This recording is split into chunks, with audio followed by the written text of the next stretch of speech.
Hello, good morning. একদম রান্নাঘর থেকে আজকে ব্লগটা আরম্ভ করছি। সবাই কেমন আছো? আশা করি ভালো আছো। আর আমি রান্নাঘরে এখন প্রায় 6টা মতো বাজে, ছেলের খাবার করতে চলে এসেছি। তো চাল ডাল একটু আলু দিয়ে ওর ভাত বসিয়ে দেবো। আমার ছেলেকে আমি চান ধান করে একদম ভাত খাইয়েই পাঠাই, কারণ স্কুল থেকে এসেও এত ক্লান্ত হয়ে যায়, তখন আর ও যে একটা পেট ভরা খাবার খাবে সেটা ওর সময় থাকে না। তখন ও জল খেয়ে ঘুমোতে পারলেই বাঁচে, ওই জন্য আমি ভাতটা খাইয়েই পাঠাই। আর হলো, আজকে ভেবেছি ছেলেকে একটুখানি সবজি টবজি দিয়ে পরোটা বানিয়ে দেবো, তাই জন্য সবজি কেটে নিয়েছি। আর সেগুলো ময়দার মধ্যে দিয়ে কতখানি কী করতে পারবো জানি না, ইচ্ছা আছে।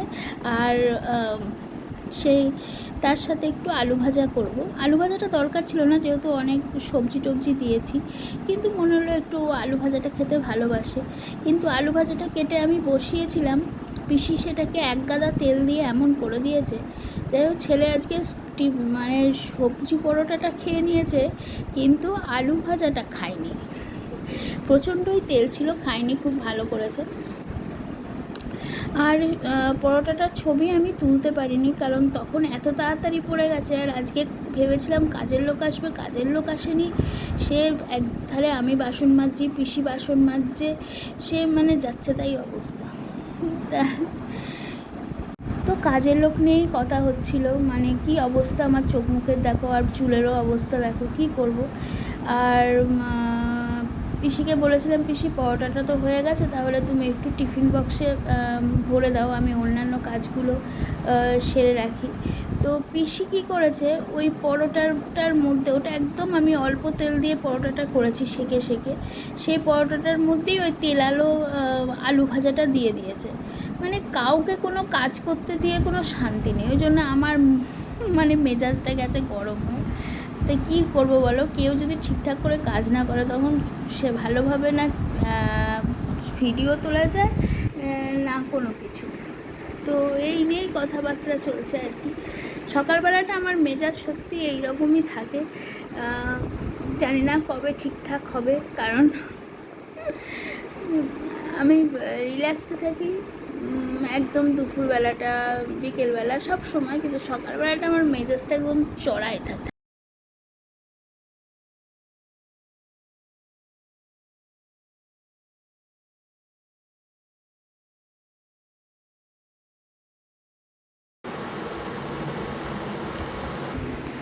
সকল খাবারটা এখানে বসিয়ে দিলাম, ছেলে কাটালাম, খুব জ্বালাচ্ছে। মানে আমি সকালবেলা উঠছি, সঙ্গে সঙ্গে উঠে পড়ছে, ভালো কথা। আমার ছেলে সকাল সকালই উঠে পড়ে, উঠে তুই তোর মতো থাকি, বাবার কাছে গিয়ে শোক, খেলা কর, কিচ্ছু করবে না, প্রচণ্ড জ্বালাতন করবে। এই ছাদে চলে যাবে, বারান্দায় দাঁড়াবে। কখন কি মনে হয় বলো তো, বারান্দায় দুটো পা দিয়ে যদি লাফ মারি, ওদের এখানে কি বুদ্ধি আছে? সব দিকে দেখতে গিয়ে আমার পুরো ম্যাচাকার অবস্থা। আর কালকে যে কাজের লোক এসেছিলো, আজকে আর আসেনি। আমার ওকে দেখেই মনে হয়েছিল যে ও কাজ করতে পারবে, তাও ভেবেছিলাম যে একটা মাসে আমি হয়তো ওকে শিখিয়ে দিতে পারবো। বাট ঠিক আছে, চলো তো রেগুলার মতো ঘরের কাজ করতে শুরু করে দিই, আমার কোনো সমস্যা নেই। কিন্তু জানা থাকলে আজকে পুরো ম্যাচাকার অবস্থা, মানে এটো বাসন বাসন কিচ্ছু তো মাঝিনি, আমি জানি লোক আসবে। এই আজকে সকাল থেকে পুরো হুড়ুহুড়ি লেগে গেছে। তো চলো কাজগুলো। এই যে ডাল বাটাটা দেখছো, এইটার মধ্যে শুধু নুন আছে, আর কিচ্ছু নেই। আসলে আজকে মা আসবে ডাক্তার দেখে, ওই জন্য মায়ের জন্য বড়া করবো। মায়ের তো অনেক কিছু খাওয়া এখন বারণ, এই বড়া খাবে আর দই দিয়ে ভাত খাবে, আর যদি মাছ খায় খাবে। তো চলো আরম্ভ করি। আর এই বড়াটা কিন্তু তেলে না, মানে হালকা একটু তেল অয়েল ব্রাশ করে, সেঁকা বড়া যেরকম হয়। দেখো আমি এইভাবে বড়াগুলো দিয়েছি। এবার ঠিক আছে, কতটুকু তেলই নেই বলতে গেলে। এইটা এবার চাপা দিয়ে দেবো, গ্যাসটা কমানো আছে। এটা মায়ের জন্য করলাম, মায়ের শুধু নুন দিয়ে মা খেতে পারবে, এর মধ্যে লঙ্কাও দেওয়া যাবে না।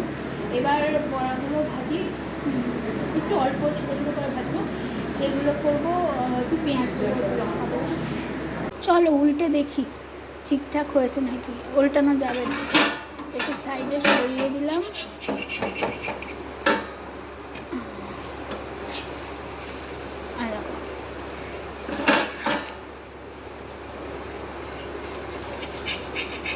এটা কিন্তু খুব হেলদি খাবার। যারা মনে করো তেলের জন্য বড়া খেতে পারবে না, আমি তো মনে করি মানে এই সেঁকা বড়া তোমরা খেতেই পারো।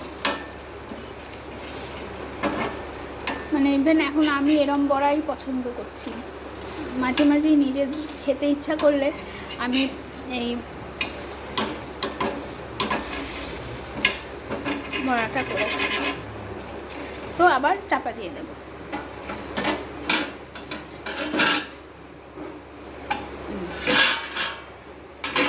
একটা হাতে তো দাঁড়াও। আমাদেরটায় দেখো পেঁয়াজ দিয়ে লঙ্কা দিয়ে করে নিয়েছি।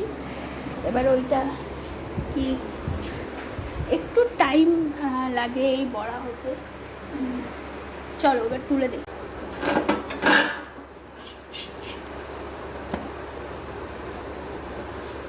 এটা যদি তুমি একদম ঢিমে আঁচে না করো তাহলে কিন্তু ভেতরে কাঁচা থেকে যাবে।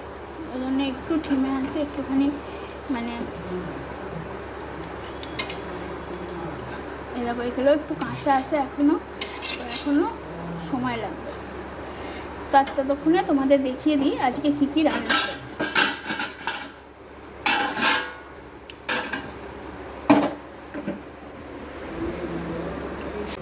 এ দেখো ডাল অল্প, কারণ আমার বাবা ডাল খায় না, মাও ডাল খাবে না তার জন্য। আর এখানে ওল ভাতে এটা হচ্ছে উচ্ছে বেগুন ভাজা, আমাদের উচ্ছেটা রোজই হয়। এটা হচ্ছে পাবদা মাছ,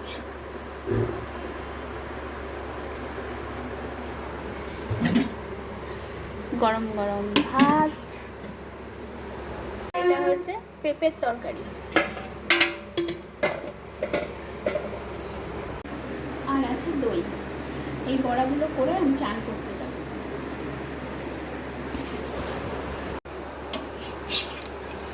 হয়ে গেছে।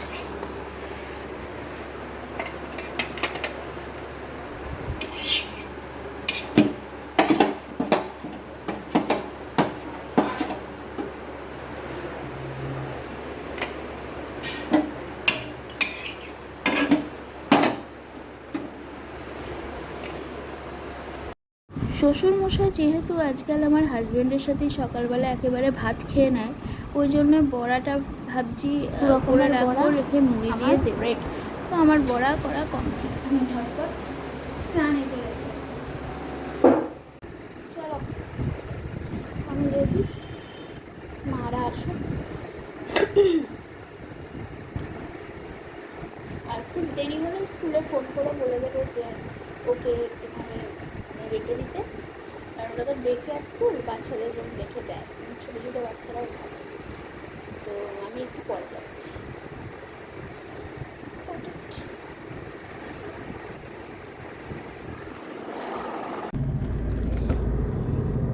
এই যে একেবারে গাড়ি করে ছেলেকে নিয়ে আসতে চলছি, আর এখানে বাবা বসে আছে।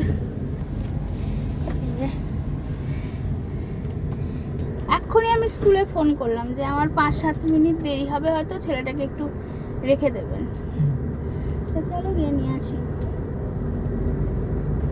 না আমি দেখলাম যে টাইম হয়ে গিয়েছে, একবারে নিয়ে এসে হ্যাঁ আমার তো এমনি রান্না বান্না সব রেডি। হ্যাঁ পিসি আসছে কিন্তু কাজ করবে না কাজ, মনে হয় ওকে তো দেখেই দেখলাম যে ধুঁকছে। মাকে খেতে দিয়ে দিলাম, মা খেয়ে নিচ্ছে। মাছ দিয়ে বড়া, দই। বাবাকে বলি তাহলে একেবারে ড্রাইভারকে দেখে নিয়ে আসতে। মা বাবা নিয়ে এসছে এত বাজার, বাবা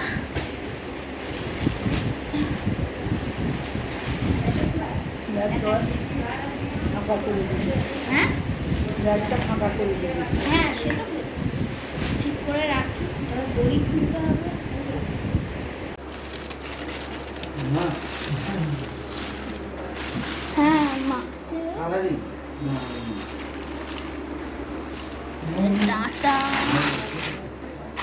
পুঁই, লাউ।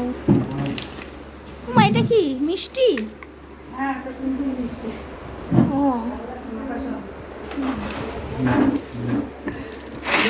দিচ্ছি, তুই ফিসটা কর, বুঝলি? হ্যাঁ। আমি দিচ্ছি ও। তো আজকে জলখাবার খেতেই ভুলে গেছি, মনেই ছিল না জলখাবার খাওয়ার কথা। তো আজকে জলখাবারে হয়েছিল গোলা রুটি, পেঁয়াজ টেঁয়াজ দিয়ে, যেরকম হয় গোলা রুটি আর কি, সস দিয়ে। আমার তো বেশ ভালোই লাগে, সেটাই খেয়ে নিচ্ছিলাম আর কি। আর মায়ের সাথে গল্প করছিলাম, মা ফোনে কথা বলছিল বোনের সাথে, এইসব আর কি চলছিল।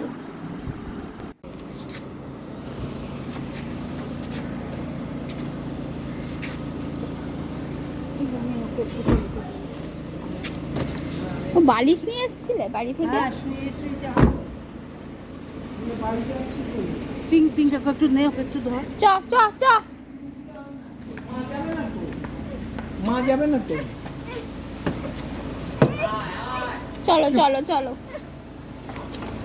দাদু বাড়ি চলে যাচ্ছে তো, মামার বাড়ি চলে যাচ্ছে, আমরা যখন যাবো তখন যাবো। আবার যাবে, হ্যাঁ তুমি যাবে। টাটা টাটা করো, টাটা করো। আবার আবো, আবার আবো।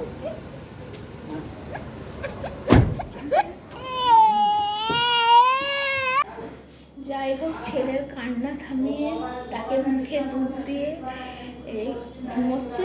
এখন আমি খাবো। আজকে 3টেই বেজে গেছে। ভেবেছিলাম ফ্রিজটা পরিষ্কার করবো, ওনার বাবা আমার দেখলে এত বাজার এনেছে, তো সেগুলো আমি পরে দেখাবো। এখন পেট পুজোটা করি, বিভৎস খিদে পাচ্ছে।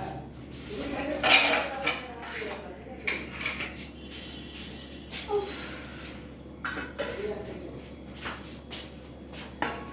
এটাতেই নিয়ে নি ভাত, কি করবি তাই। কোথায় ভাত? খিদের জ্বালায় ভাতও খুঁজে পাচ্ছি না, অনেকটা ভাত রয়ে গেল।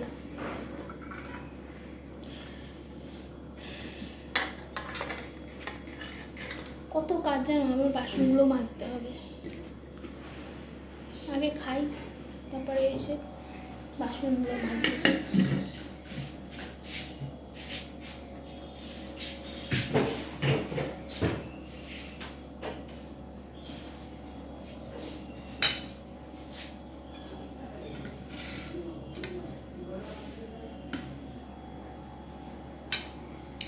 আমাদের তো কী রান্না হয়েছে সব দেখিয়েছিলাম। আমি তো হ্যাডা ব্যাডা জিনিস খাবো না, তাই মাছ নিয়ে নিলাম আর ভাত নিয়ে নিলাম।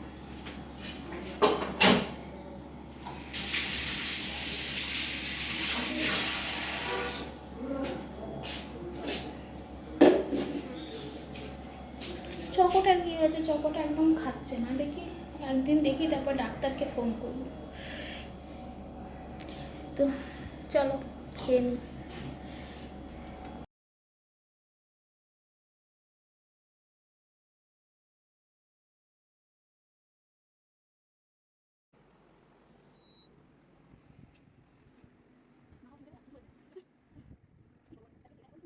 মা বাবা বোন ছাড়া আমার ছেলেকে কোথাও রেখে আমি শান্তি পাই না।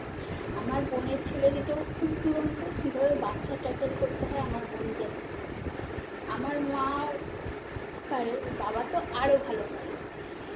ওকে একটুখানি রেখে গেছিলাম ওপরে, আমি এসে দেখি শ্বশুরের মতো কাগজ করছে, করছে, আর ও বারান্দায়।